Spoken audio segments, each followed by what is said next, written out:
Hi, I'm not sure how I managed to make my hair look worse every time, but hello, hope you're doing well.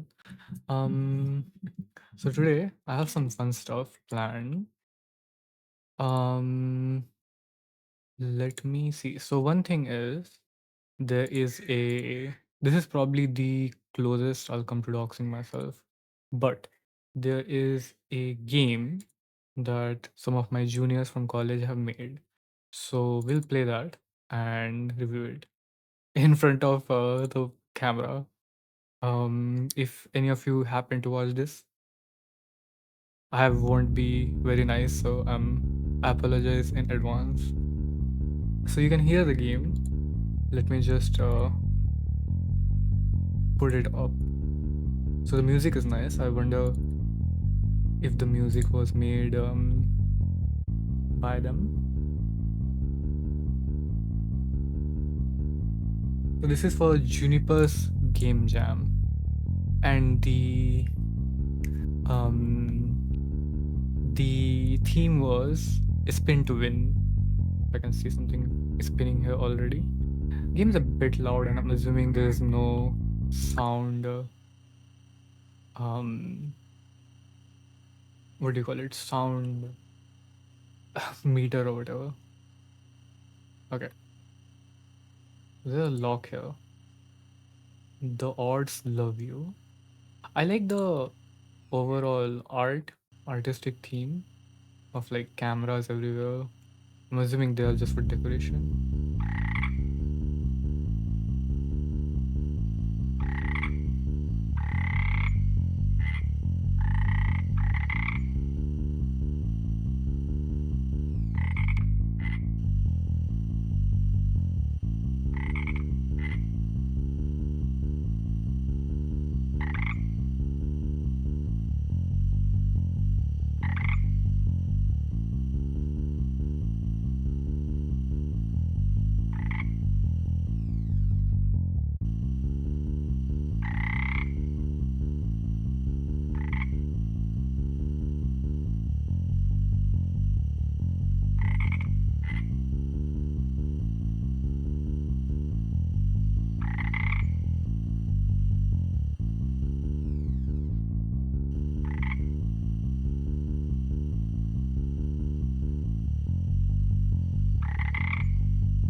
Okay.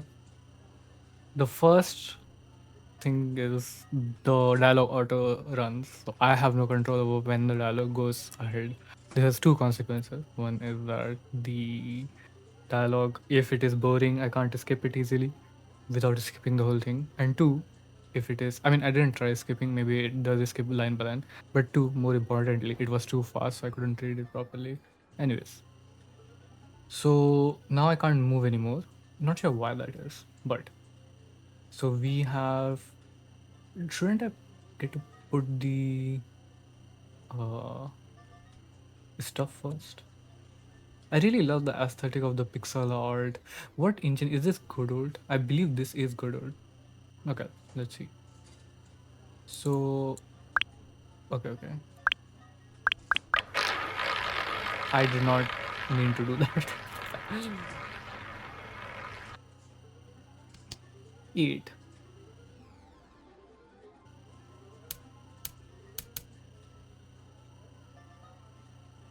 Wait. The other thing is, the frog said, reach out to me whenever you need it, but now it's not here. Okay, so let's see. I'm assuming. 1, 2, 3, 4, 5, 6, 7, 8. 1, 2, 3, 4, 5, 6, 7, 8. Is that how usually the numbers are?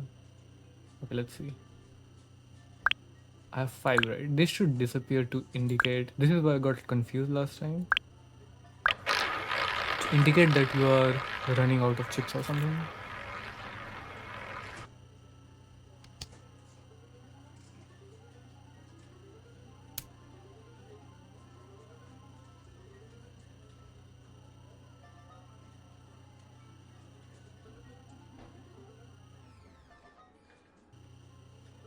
The ambient sound is pretty jarring on the ears, but that's fine.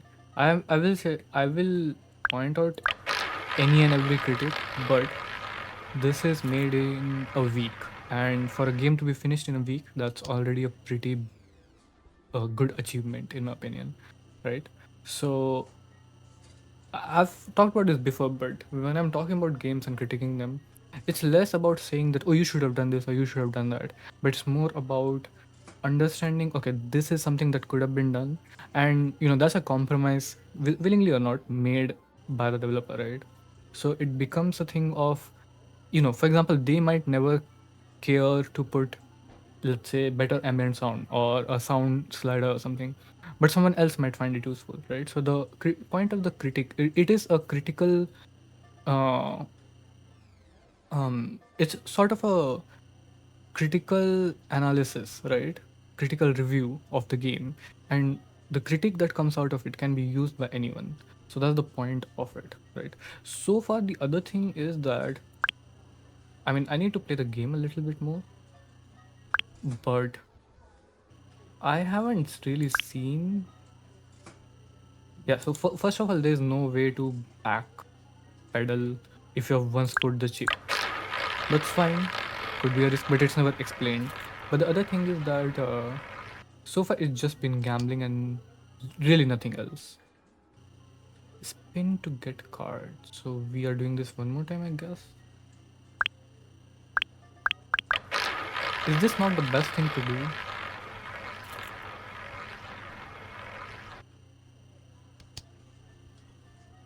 Showdown. Okay, so I can use only 3 cards.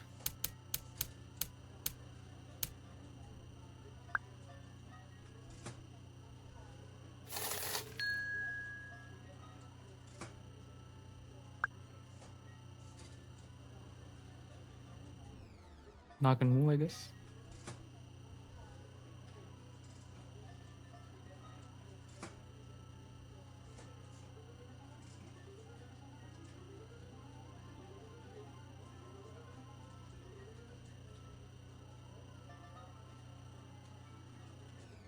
This is just to start the round, is it?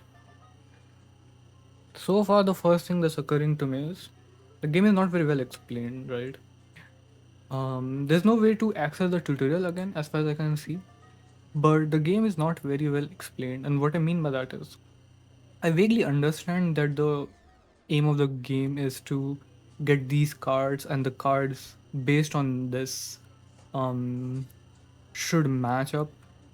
Uh, so flush, three of a kind, these things. What does it even mean here? Is it like instead of the uh, base, the suits of the cards, you have the colors? Um,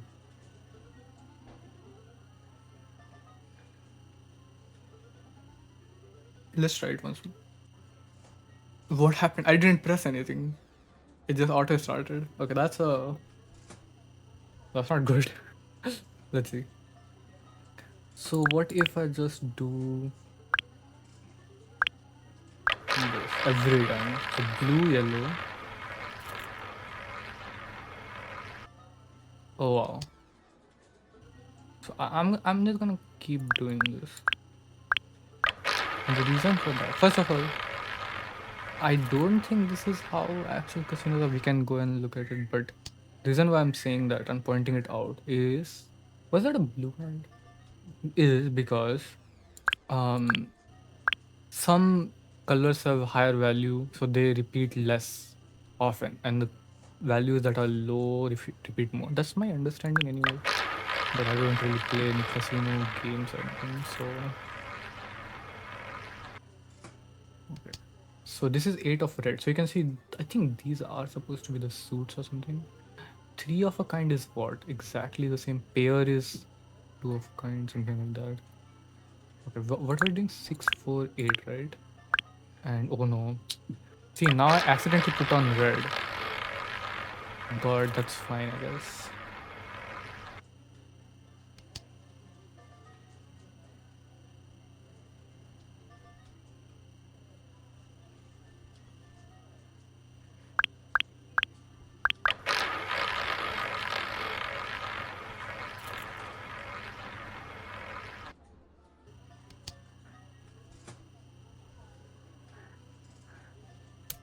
So this should be a pair. Let's go with this. Pair, yeah. Look at how high the value is. What?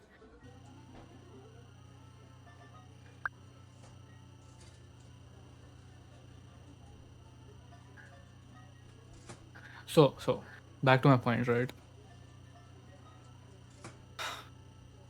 So this is, let's look at a, let me look at a casino wheel and see how it looks like. I don't know how casino wheels work, and the reason I'm sort of stuck upon it, it has a reason behind it. So just give me a second.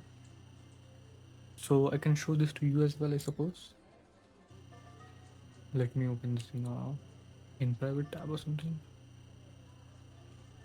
Um,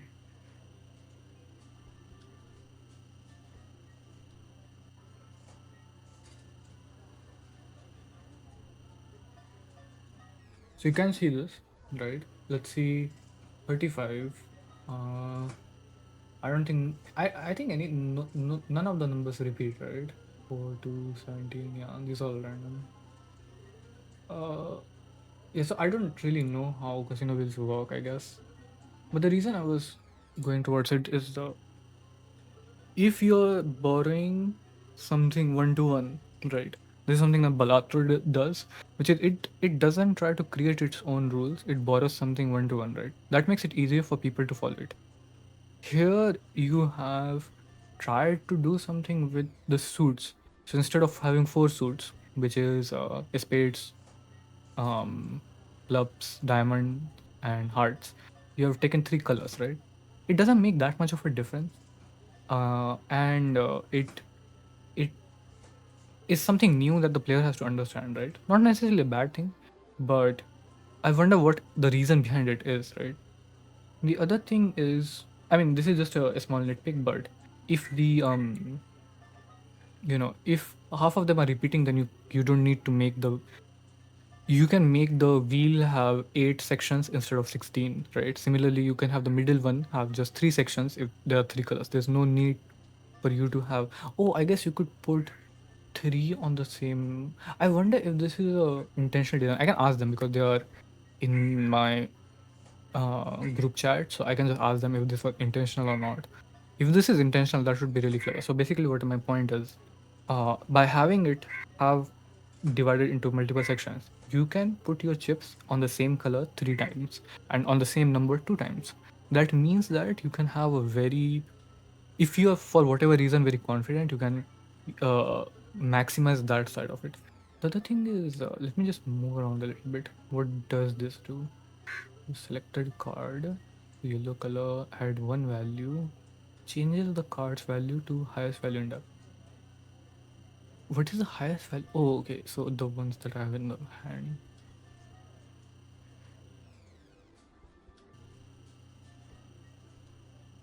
Okay. The other point is, as I said, the game isn't very well explained so far. So I understand that there's some luck involved and you have to get this, high score or whatever. And on the other side, there is this shop which can maximize this. The one thing that stands out to me is the fact that this is 3D, right? And not just 3D visually, but you have to move around, right? For example, I have to move around and have to do all of this if I want to interact or something, right? From a more gameplay point of view, I think it would be easier and more convenient for the player if this was not 3D. If it was just, now, don't get me wrong, it being 3D brings other aspects to it, right? Which makes it so. For example, if let's say someone is speedrunning this or someone wants to play it very efficiently, right? You will learn to, let's say, identify the cards by their um design, right? And you'll learn to do flick very quickly, see what cards there are, right? You'll try to be efficient in other ways, right? It brings a more mechanical aspect to it. But if that's not your intention, then it is much more simpler if this is shown in a more traditional way, where you just see this board on this wheel, right? You play the wheel, then you see the scores 2D, right? Then the shop comes automatically, so you see the shop, and then you select or skip, and after that you start the next round, right? That makes it much more streamlined. You don't have to move around as much. The moment to moment gameplay is much better. Let's play a few more rounds and see what the deal is about. I wanna take this one. So this is mimics the highest value card in the deck, right? And let's just start a new round. I think I did click my mouse, ghost clicked or something, the last time. Okay. So this time I do want to go for this strategy. Again, I'm not sure if this is intentional by any means or not. I am very curious to see if it is. So again, I hate that you can't go back. Okay, first of all, it's not even clicking properly. I am pretty sure I clicked here. But anyways, wouldn't have mattered anyways. So I wanna see how this strategy ends up working. Even if I get one single one, it should give a pretty fat multiplier or something, right? When does this come into effect?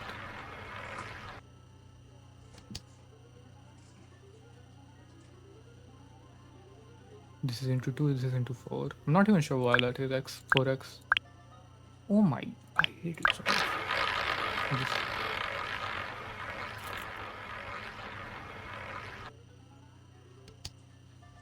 Okay, so that's it, right?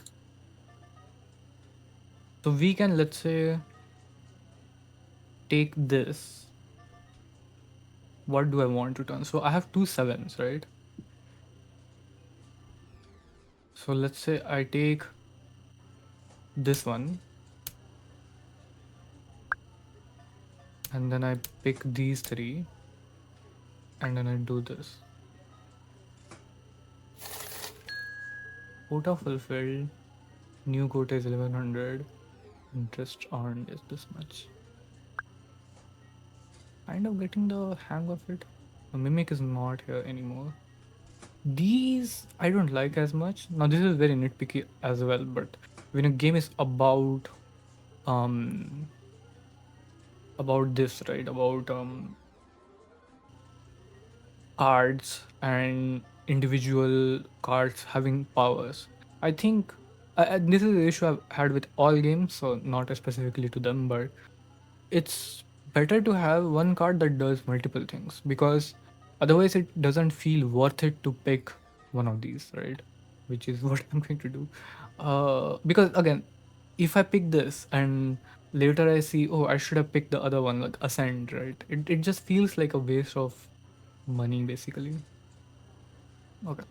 See, again, there are small things where start round, then it goes to spin the wheel. This is like a small, it is a small hurdle, sort of, I guess. Okay, I'm gonna stick with this and see where it goes. It's a very weird strategy, but again, there is no clear strategy to begin with, I would say. Like, it is luck, right? Like, this part is luck. Is there a reason there needs to be this wheel to begin with other than just visual stimuli or whatever, right? The whatever. The biggest thing that happens is that what does it even do? You get to pick these colors or whatever. Is that even relevant? Uh, so I get a 2x multiplier for guessing the correct color. Wait, does that mean that I should be just picking 3 colors? But that just means it guarantees.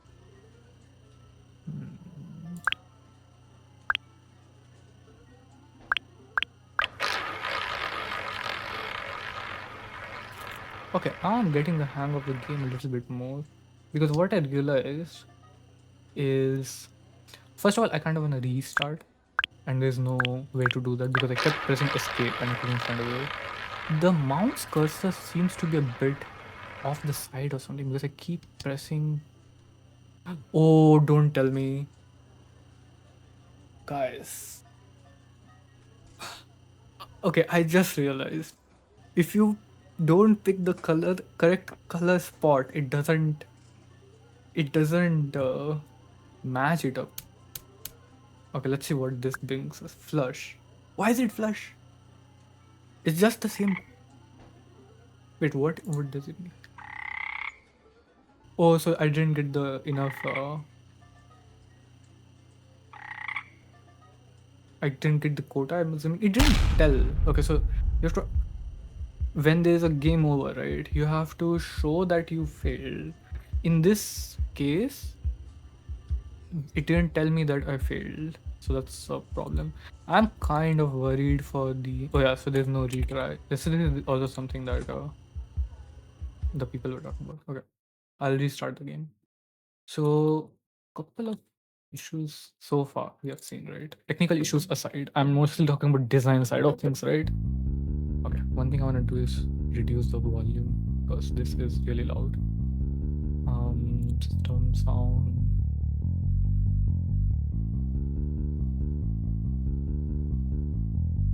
Volume mixer. Okay. Should have already been low for you actually, but anyways.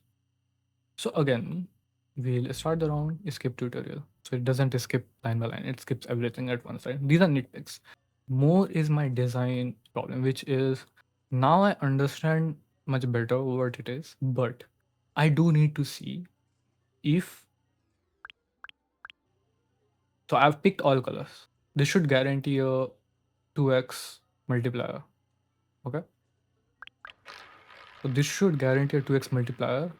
If it doesn't get me one after, yeah, so if it doesn't give me a 2x multiplier, so is this a good uh so there are two things with this. The first is this a good design choice to not have the multiplier apply even when the color I picked is correct?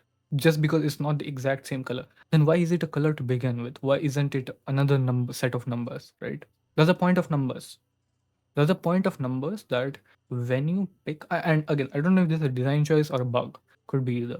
But if it's a design choice, the point of colors should be that there are three of the same in the board, right? If there aren't the three of the same, you might as well have six different colors, or you might as well have just three sections of color instead of having this. Now it does make it so that it is more risky, I guess, in some way, but it's just more. It's already a game about luck. If you're adding more uncertainty to it, is that good? I personally don't like that design choice. I feel that in a game like this, especially video games are about making the player have fun, right? Letting them have fun. So if my game is already making me feel like, why do I have to look here to start the next round? If I have to already, does this do anything? Does selecting the card do anything? I have no clue. Anyways, um, if I'm adding more uncertainty to it, it doesn't make sense. And the other thing is, to me, it intuitively didn't make any sense that picking the color wouldn't be, because if I'm not wrong, when you pick so when you look at the casino thing, right? You pick a number or something. So what happens is, if you get the correct color, you get half the points or something like that, right? So if you pick black or red, so you can pick black or red, or you can pick a particular number, and if you pick black or red, you get a smaller payout. But again, I'm not that well versed with casinos and stuff like that, but that's my understanding of it anyways. this doesn't feel very intuitive on some levels to me. Okay. So I think after seeing this, the correct thing to do would be every single time just pick as many numbers as possible. Because there is no point in picking colors because they are 2x multiply anyways. And okay, so 4 and 3. I'm not getting lucky here. So, and the chances are depends on whether or not. Okay, so this is 6. I get a 6 times multiplier.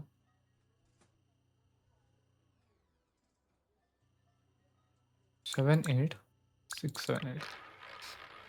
Now, if I get a 5, sorry. So again, there are some small things that are not explained. I need to restart this. There are some small little things that are not fully explained that I first need to understand, right? Which itself is sort of making this process take longer. So the first thing I want to understand is if I picked 4 here, right? If it lands on this 4, does it give me the multiplier? This is 1. I need to get it on this half to find the answer to my question, right? It's taking but if it does, then that means that this is a good strategy. If it doesn't, then a better strategy would be look at this, this is 8 times multiplier. I'm pretty sure because last time you remember I had a flush. It's a 15 times multiplier. With that combined with just a 2 times multiplier was also not enough to get me over the quota, right? Whereas this is an 8 time multiplier. This should get me over the quota no matter what, right?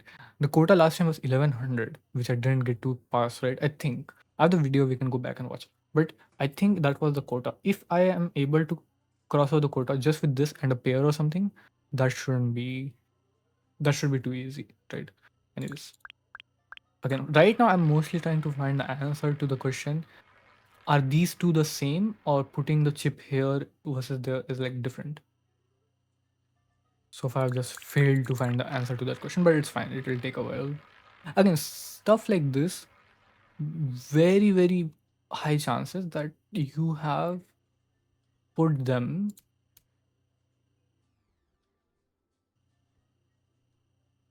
So I'm gonna deliberately take a bad. So I could take these two, right? These are pairs, but I'm deliberately gonna take a bad pair, see what happens. Showdown. Where did the showdown? What?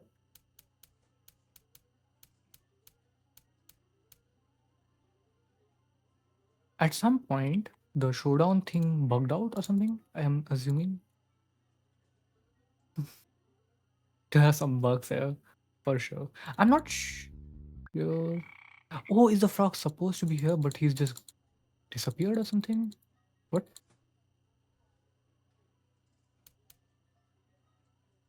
I have -5 chips for some reason. Bugs are fine. I don't really mind bugs, right? That's part of the development process. My most, my bigger issue is the design problem because bugs you can fix, design issues you have to learn to not make those mistakes, right? Okay. And there are small design issues like not being able to retract, make your mistake or whatever. And then there are bigger issues like not being able, like these things. Again, if it is intentional, then everything's fine. But if it is not intentional, that's when it becomes a discussion of like there should be intentionality behind it, even if it's bad. As long as there is intentionality, it is um you know someone will enjoy it, even if there's no intentionality. Like video games are something that people just happen to enjoy. How am I getting this unlucky? Okay, so we have to pick 3, right? I'm deliberately again going to pick bad. So this is base, that's x5. How much do we get?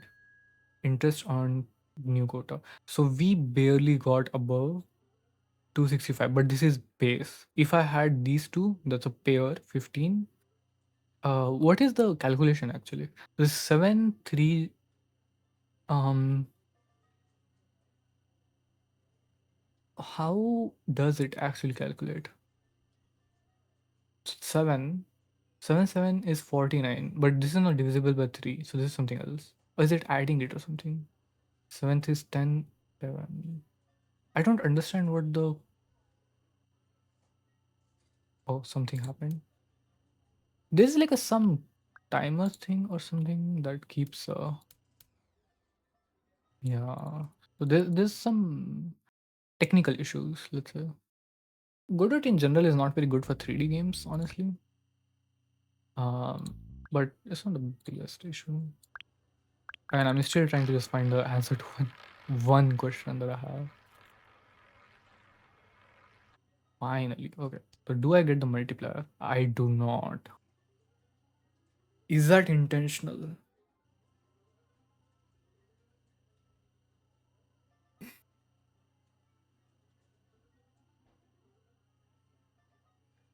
Is that intentional? Is that good design to begin with? Right? Because if it's different,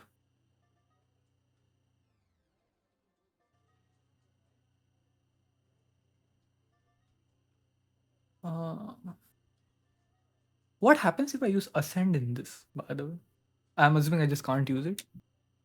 Art style is great, by the way. I do want to mention it again. Even for the cards, the individual cards and everything, the art style is beautiful. But this is something that's concerning.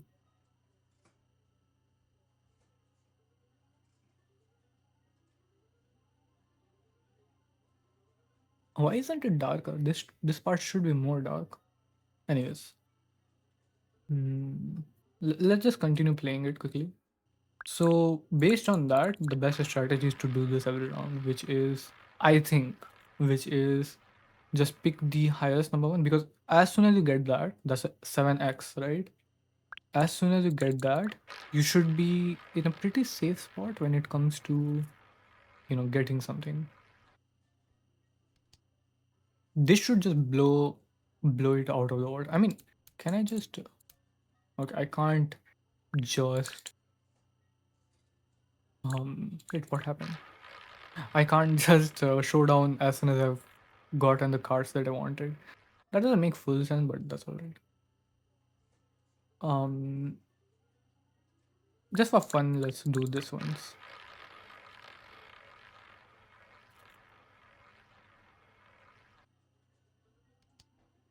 Okay. So showdown, pair, 7, 8. How much do we get? 1800. Yeah. So again, oh, I was calculating the wrong thing. Okay, that's fair. That's on me. But uh okay.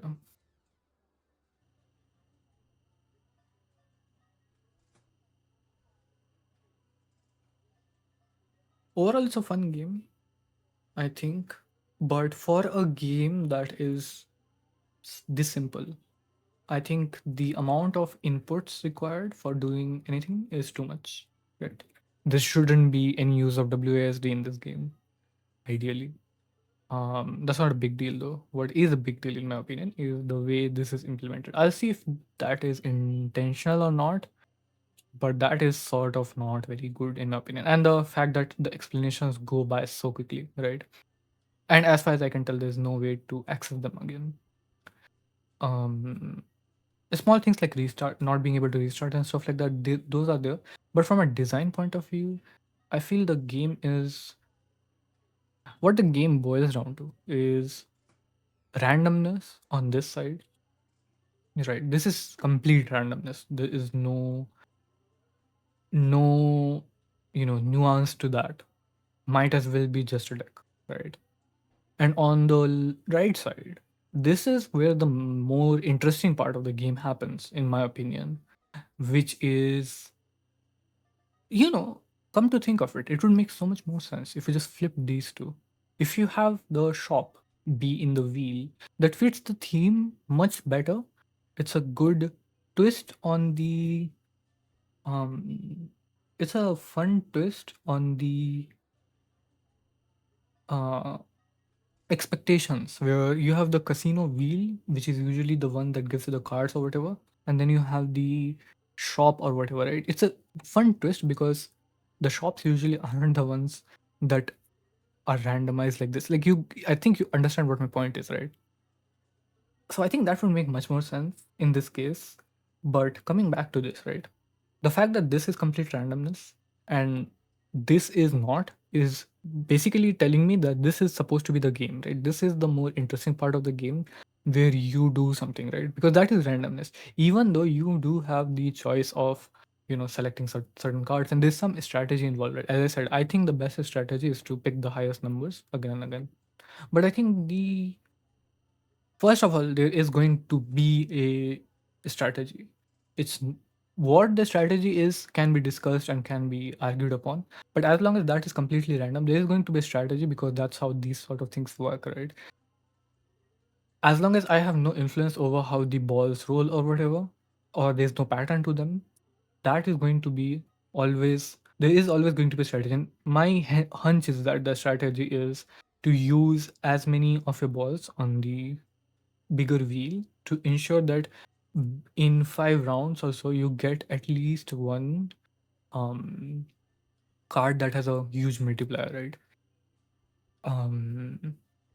I'm fairly certain they must have added some sort of additional check or something to make sure you have some pairing or something. I don't know, honestly. um the shop being the more interesting part kind of sucks because it feels like the less important part, but it should be the spotlight, right? Because that is where you're having most of your fun trying to, mitigate. Like, for example, these two cards, what is the difference? There is no difference when it comes to them being, you know, like, for me, this is again more of a design side of it.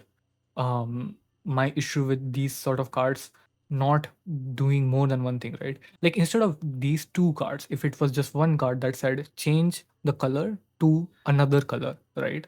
That just makes more sense, because right now picking between these two, it doesn't matter to me. You don't carry over cards, right? So if you could carry over cards, okay, to be completely honest, maybe there is some point to it, because if I have, let's say, so I get a blue card here. Next time I get another blue card, and next time I get another blue card. So if I have three blue cards, maybe I have the choice of turning three cards into one or whatever, right? So maybe there's some aspect to that. I still think being able to turn one over to the other, especially when you just start, maybe make it expensive or something. But I think that should be one of the earlier options given to you, because to me right now this feels like not that important. Like, why would I buy it? I can't see a vision into buying it, right? Because let's say I buy a blue one, right? And all of my cards that I get next time are red or yellow. Then the blue one is as good as useless to me. I should have bought a pink one, right? So that's something that I think not. Maybe that's not as bad, because if I have all blue or yellow cards, I have all blue or yellow cards, right? The other thing I actually wanted to test is if I so this doesn't matter, so I'll just continue doing this. But if I get just three of the same colors, which is almost, so it's not bound to happen, but it's very likely to happen. So if that happens, is that considered a flush? A flush is where all the suits are the same, is it? There is also three of a kind, straight flush, straight. These I need to check. So very simple thing to do is put up a guide, a visual guide of what any of them look like. Super simple thing, and it will help your players, and it won't cost you any development time at all. If a flush means that it is 1 2 3 in sequence, just write it, or just have a small image there that this is a flush. That's it. It costs you, it's literally the same as this but with a visual indicator. So I think that is, I'm sorry you had to hear that. That was my alarm. I think that is something that they have been doing. A game that does this very well is Far Cry 3. Far Cry 3 has a mini game of poker, Watch Dogs does as well, and at least Far Cry 3 does have again, we are just testing if this counts as anything. So this is a flush. Flush, I'm assuming, is the colors being similar. Look how bad this was. This was just three of the same colors, nothing else. Flush shouldn't be this high to begin with, in my opinion, because the chances of flush is very high compared to a pair, which you can see. I think I had eight. What did I have?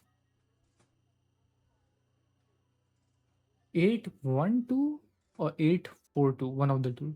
So maybe I had one pair, but I think it shouldn't be this high anyways. And the fact that 8 is being 8, like 8 is nothing special in this, right? It's the same as 1. So why would anyone put any chips on 1 ever, right?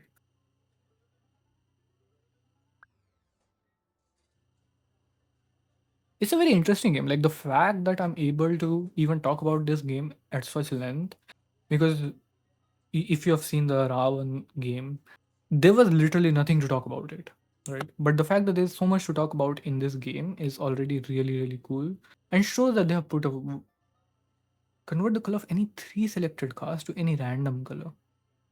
Random same color or random colors. Let's try it out. Let's see what happens. So again, why would someone pick one here? Because the multiplier is 1x. It doesn't increase anything, right? So I don't see, and let's also see the chances of pair happening versus three colors happening, because I think three colors isn't that unlikely. I wonder if they used any resources from like casinos or something to find out, you know, if a flush is more likely or not, especially because there are three colors here, right? Instead of the four suits that happens in a casino. So that would be much more likely compared to a flush in a real game of poker or whatever.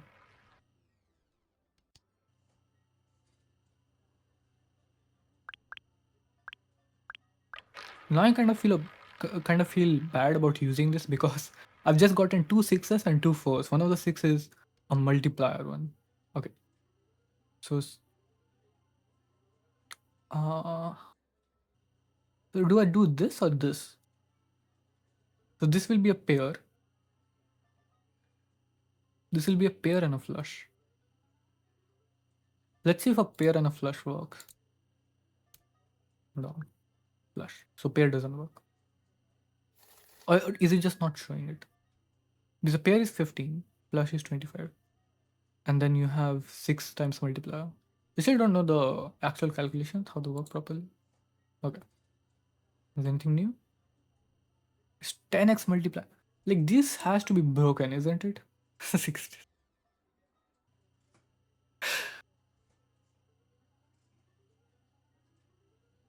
This is a face of disappointment if you guys are watching this. Okay. Uh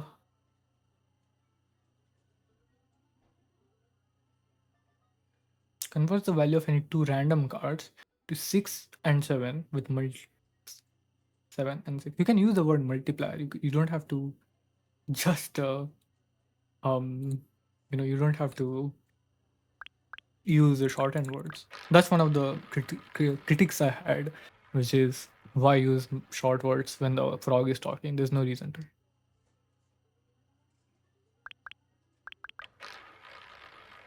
I think this is the best strategy, but maybe I'm wrong. Again, the point of suits is that there is no if you have selected spades, you can't select a wrong spade, right? Whereas here, you can select a wrong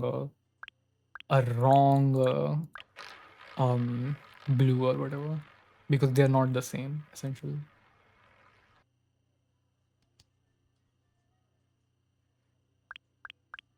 Again, the point here should be that you collect a base, right?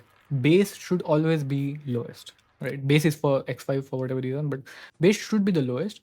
But way more importantly than that, um uh flush or whatever should be much higher, right? Because they're much more unlucky. I don't get that reasoning. Holy shit. Okay. Did it even change? The changes happened too quickly. This has to be like bonkers. Three of a kind. 100. You forgot to use the catalyst as well. Okay, okay. Let me take a screenshot of this. How do you take a screenshot of just one? Right, right. This. Okay. I think I've taken it. Um, can't believe I forgot to use the catalyst, dude. That would have been so much fun. Okay.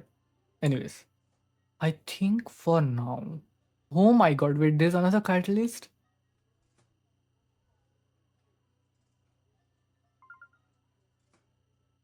Okay, wait, wait. It's fun for sure, but any game can be fun, right? We had fun with the Ravan game as well. Any game can be fun. It's very important to understand that just because a game is fun doesn't necessarily mean it's good, right? And this is a good game as well. Don't get me wrong, but it's fun for sure as well. But I am sort of implying that I think it does have its faults as well. Again, a lot of it is how intentional some of it is. Some of it is. Some how intentional some of it is. Because the more intentionality there is, the more I can look past things. Because A is intentionality and the B is awareness. Because if there is no awareness behind the intentionality, it sort of dilutes the point of it. Okay, so what do we get? A pair or something? Nothing really. I'm afraid I'm just gonna have to go with this. Now, what does this give me? 8 just 64. Okay, yeah. So see again the point that when we lose, it just suddenly just ends. That's not and the end itself takes so long.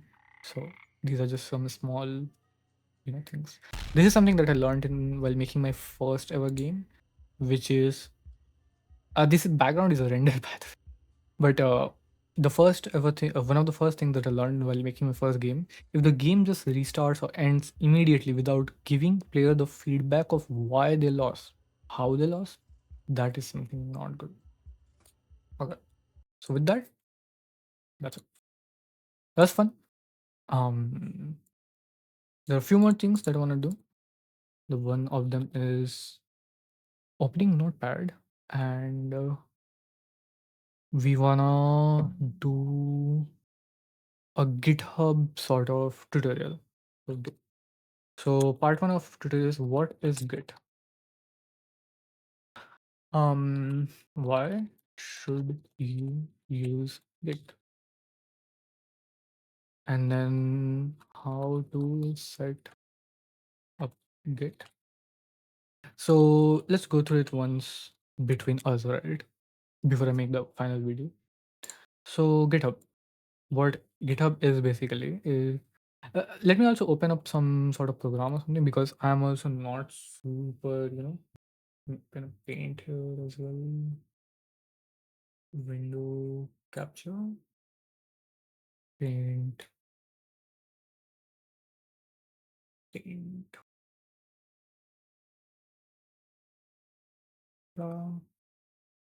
Now this is above my face, so it will take a second before you see that. Just give me a second. Okay. Now let me see what Git is.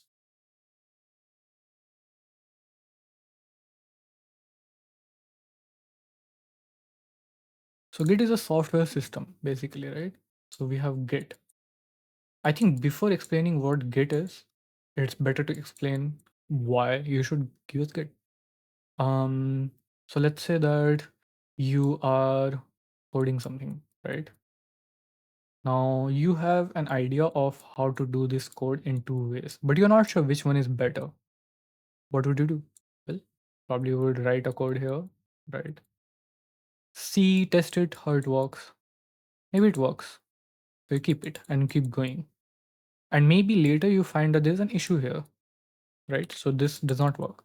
So you would undo, come here, and then try the new version. And then you go forward. And this works fine. right? But maybe after a few more tries, this doesn't work either. So you now need to undo, undo, undo, and then you try a new version, right? This is basically you trying to start from this point and try different things again. If you are someone who does this often, Git is for you. The other reason why you should use Git, let's say about the undoers here. Let's say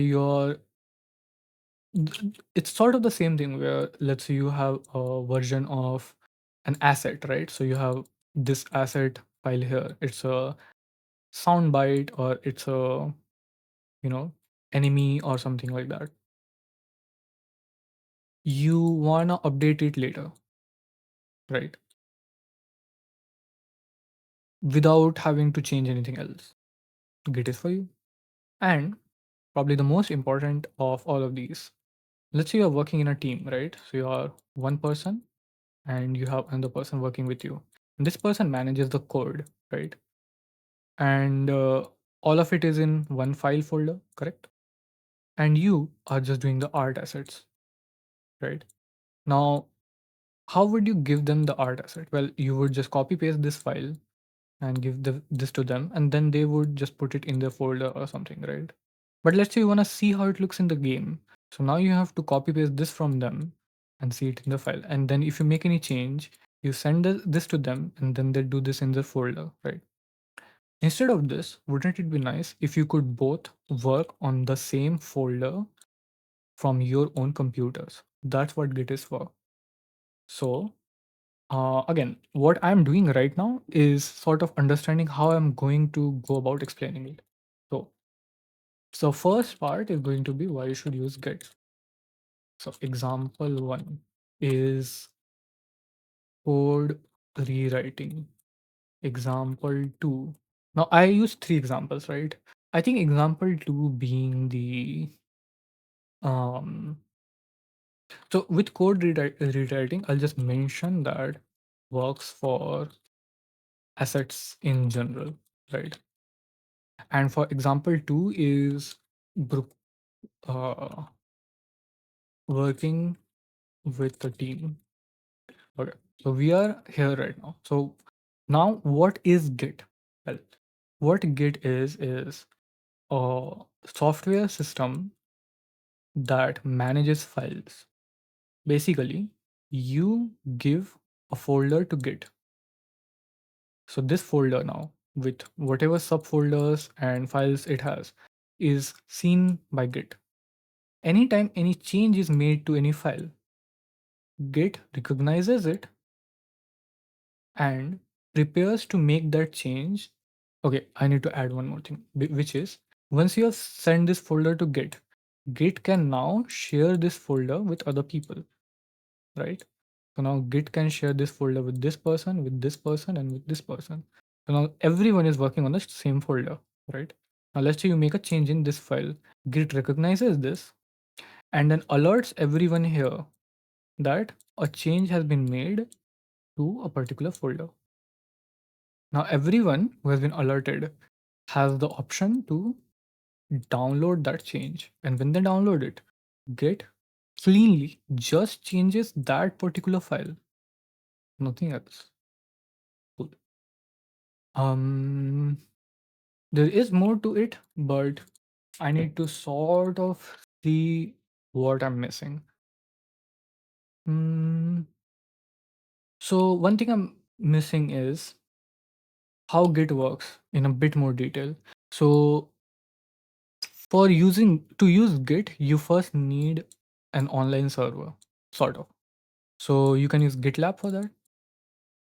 GitLab, GitHub also works, but I'm not sure. I've used GitLab, so I'm gonna stick to that. So basically, what you do in GitLab is you take a folder, right, and you upload it. So once you upload that folder, now here in Git, that folder with its subfolders and any changes or whatever is here. Now, when you connect multiple people to this Git, it's called repository. Basically, every person has a version of this folder in their PC. Got it? That's a basic gist of it. So what did we explain here? We explained. So first of all, we are trying to. Oh my god, we are trying to explain. I need to minimize this. What is Git? Um, explaining online Git repo, and then sharing the same folder between everyone. Okay. Now let's say, so this particular folder, we'll call it the main folder. Okay. You can call it different things, but we're gonna call it main. Now, what you can do is, as we saw in our previous example where I have a piece of code, right? I need to make different versions of this. What Git does is basically from this point onward, let's say you change one file, right? And then you change another file, and then you change another file. Git remembers all of this as a step. Okay. So if you want to undo, you can undo all of this and go back to this state anytime you want. Hope that's clear. It's very simple. There's one more thing to it, which is you can create branches. What each branch does is basically similar to this, where each branch saves a particular set of changes. So that means that, again, in our old example, if I take the code and make a particular change to this, I can make this one branch. And then I take that same code, but instead of making this change, I make this change. I can make it a different branch. So basically, what I would have is this is my original code, and then I have two branches, one with this code changed and one with this code changed. Or it could be the same code which is changed differently, right?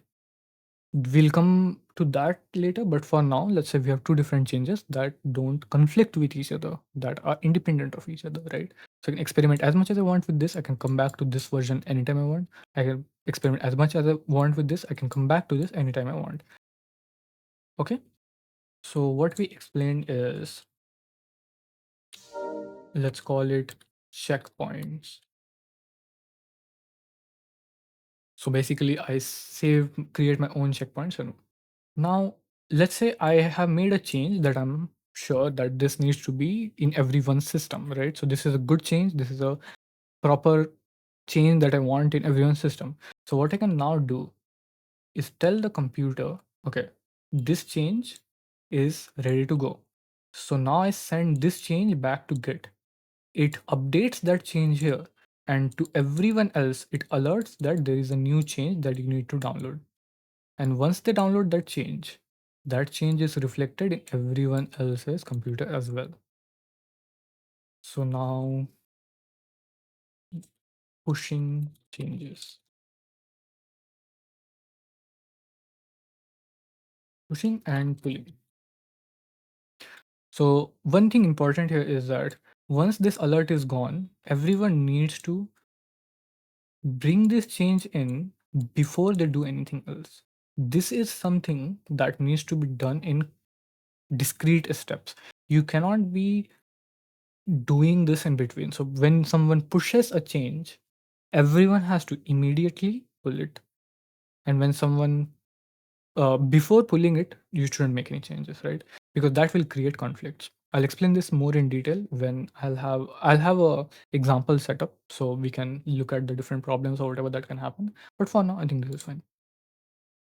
Okay. So we are pushing and pulling changes. And the same can go for these people, right? So for example, I can upload an art asset here, I can push it, and then once I've pushed it, um everyone else can pull it, right? Now there's a bit of a small practice thing, which is every time you have, so this will be the copy of the main, right? So this is your main. Never make changes to this. Always create a new branch and make changes to this, and never push to main directly. This is something that I'll explain. So main branch, main or dev branch practices. So this I'll explain as well properly.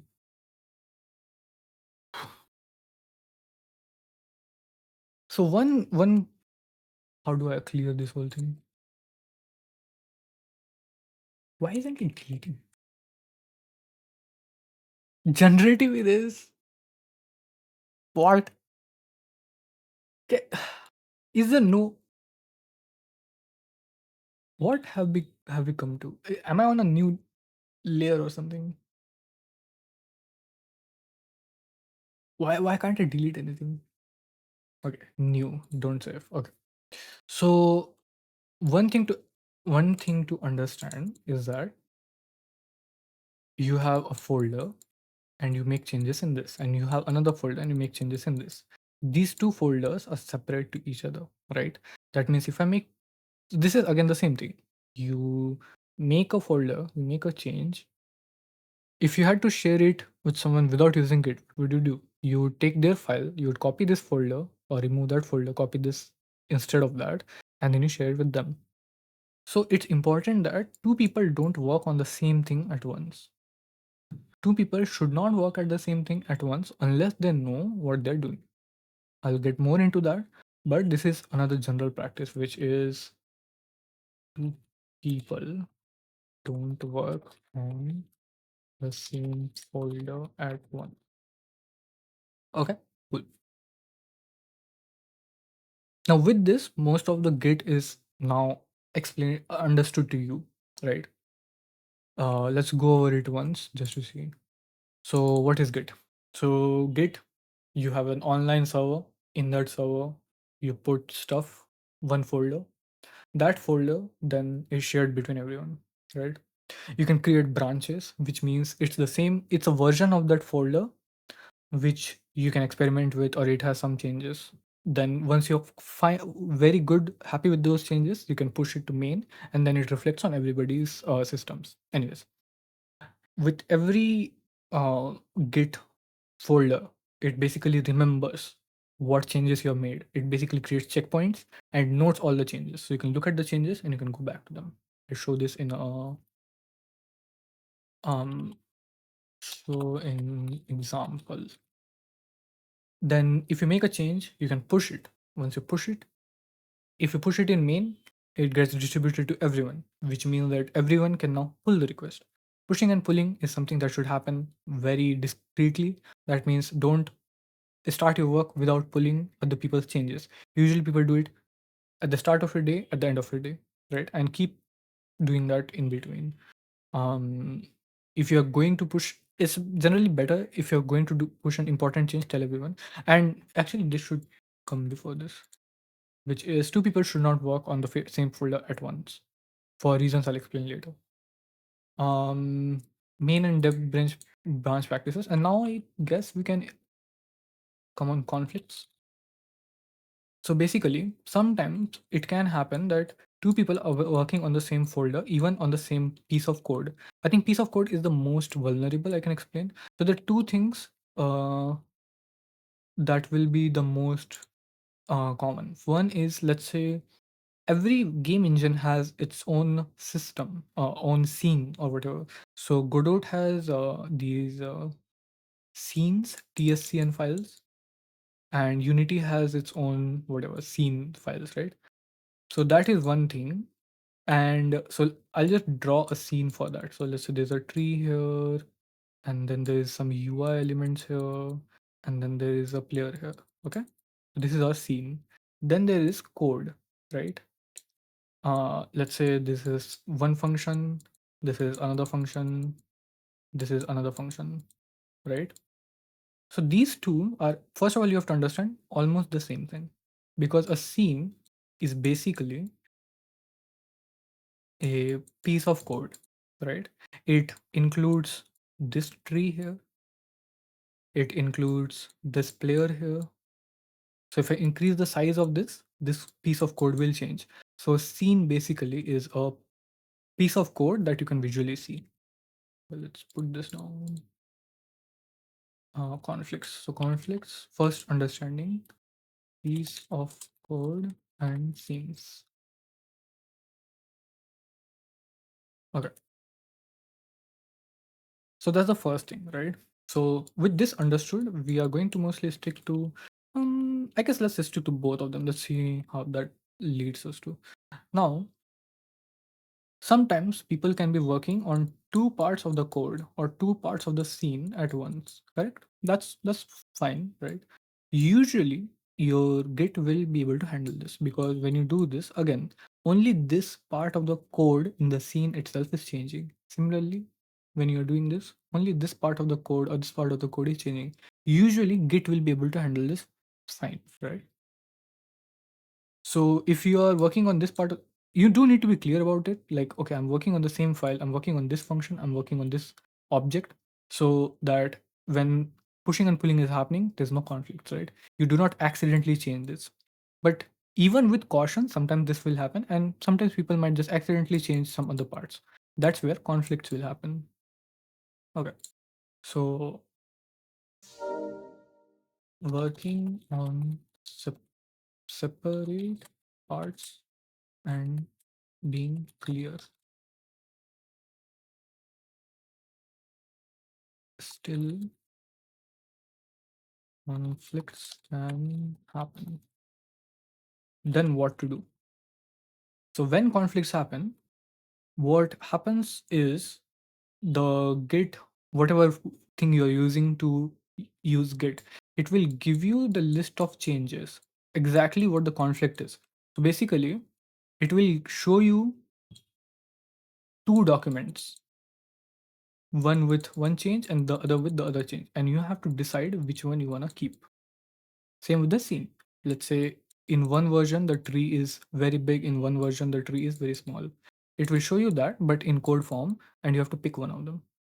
With this, I think everything should be fine. Again, conflicts is something you should absolutely avoid at any cost, because those are the most annoying ones to figure out and clear up. The more it happens, the but my point is that with Git, I'll just finalize this. So avoid conflicts. First, resolve conflicts. Avoid conflicts. Final best practice. Small changes, many branches. Push, push, pull often. Okay. So with this, we have explained mostly what Git is. Now, how to set up Git. You know what? I'm gonna take a break. So I have other fun stuff as well, not just this. Let's see. I've noted down some of this in my diary. At least I should. So learning Excel languages. I'll put this on my notebook or whatever. Things have been going rough. In terms of like my work. I got a start on that. So learning languages and Excel. I have a playlist I wanna curate. Taking personality tests, personality tests, and tests like that, like just fun tests. Um, groceries and Gatorade.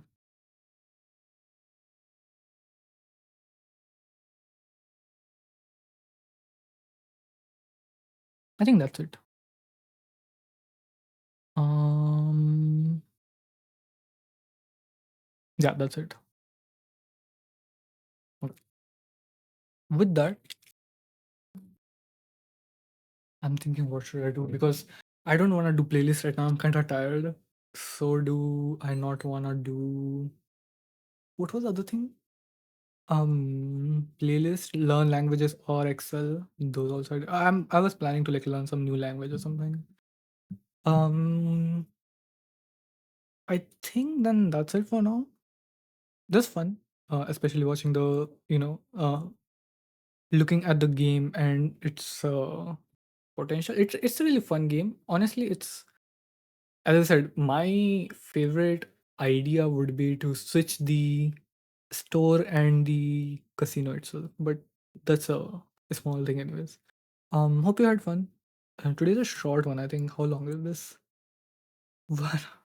How is it 1 hours already? Anyways, hope you had fun and I hope you've been doing good. And yeah, see you soon. Bye bye.